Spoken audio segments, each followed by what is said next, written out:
Hello दोस्तों, आप सभी लोगों को जय मसीह की।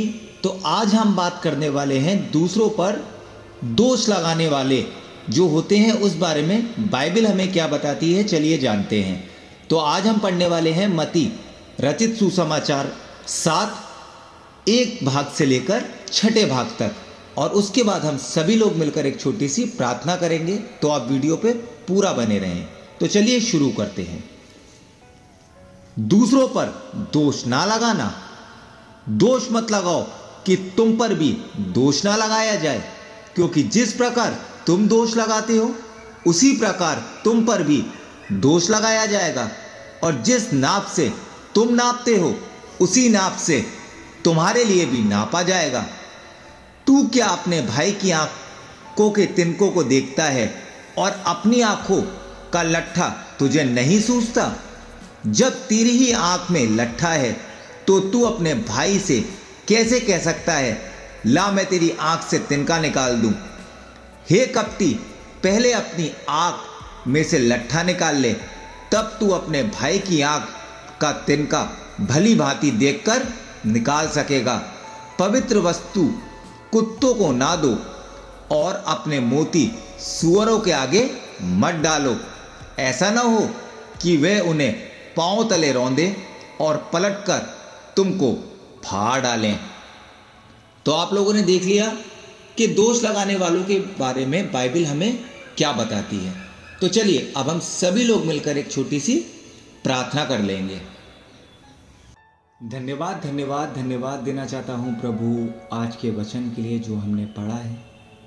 परमेश्वर, हम जानते हैं कि हम वचन को सिर्फ इसलिए पढ़ते हैं ताकि एक हमने हैबिट बना रखी है कि पवित्र शास्त्र को पढ़ना है, लेकिन सच्चाई ये है प्रभु कि हम उसको मन से या दिल से अपने जीवनों में ग्रहण नहीं करते। पिता, हम सिर्फ ये समझते हैं कि हमें बाइबल पढ़नी है या दुआ करनी है, तो हमने कर लिया तो हम बहुत ही पवित्र बन गए या फिर खुदा के भक्त बन गए। लेकिन परमेश्वर, सत्य ये है कि हम बिल्कुल भी दिल से आपको नहीं मानते। पिता परमेश्वर, मैं अपने लिए और अपने जैसे लाखों करोड़ों लोगों के लिए पिता यही विनती करता हूं कि हमें क्षमा कर, हमें अकल बुद्धि ज्ञान समझ दे पिता, ताकि हम एक सही जीवन में चल सकें। पिता, हम जानते हैं पिता कि किस तरीके का समय आज चल रहा है पिता, के अंत बहुत ही नज़दीक है पिता, आपका आगमन बहुत ही निकट है प्रभु।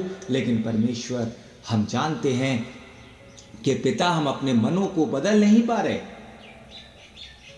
हे परमेश्वर, मैं आपसे विनती करता हूँ कि जो भी गलतियाँ हम करते हैं पिता, हमें क्षमा कर। मैं विनती करता हूँ परमेश्वर उन लोगों के लिए जो बीमार हैं, अपने घरों में हैं पिता, जिनके पास एक वक्त की रोटी नहीं है, पहनने को कपड़ा नहीं है, सर छुपाने के लिए छत नहीं है। हे परमेश्वर, आप उनकी सहायता मदद करें पिता। मैं विनती करता हूँ उन लोगों के लिए जो अस्पतालों में हैं, बीमार है पिता, आप उनकी सहायता मदद करें। मैं विनती करता हूँ परमेश्वर उन लोगों के लिए जो मेरी वीडियो को डेली देखते हैं पिता।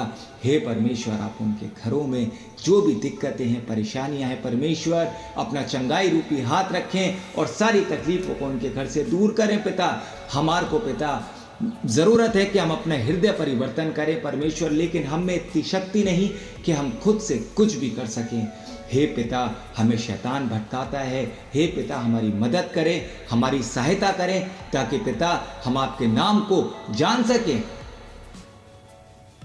पिता, हम सिर्फ बाइबल को पढ़ने वाले नहीं, वरन अपने जीवनों में इसको अप्लाई करने वाले बन सकें पिता। हमारे दिमाग में पिता आपके पवित्र शास्त्र का एक एक वचन पिता भरता जाए, और जब पिता हमारी परीक्षा हो तो पिता हमें बाइबल के बारे में कम से कम कुछ तो मालूम हो, ताकि पिता हम शैतान से लड़ सकें। हम जानते हैं पिता आज के समय में झूठे भविष्यवक्ता उठ के खड़े हो चुके हैं पिता, जो हमें गुमराह कर रहे हैं पिता बाइबल के वचन से ही, और पिता हम लोग गुमराह हो जाते हैं क्योंकि पिता हमें बाइबल के बारे में कुछ भी नहीं पता। हम दूसरों पे ज़्यादा यकीन करते हैं पिता। पिता हमें अपने आप पे यकीन करना चाहिए, अपने परमेश्वर पे यकीन करना चाहिए, अपने पवित्र शास्त्र पे यकीन करना चाहिए। लेकिन पिता आज हम वो सब नहीं करते पिता, हमें क्षमा कर पिता। सारी गलतियाँ, सारे पाप मैं आपके सामने मानता हूँ। सारा आदर, सारी महिमा, सारा गौरव परमेश्वर आपका है। मैं आपको देता हूँ और विश्वास करता हूँ पिता कि आप हम सभी लोगों के साथ हैं।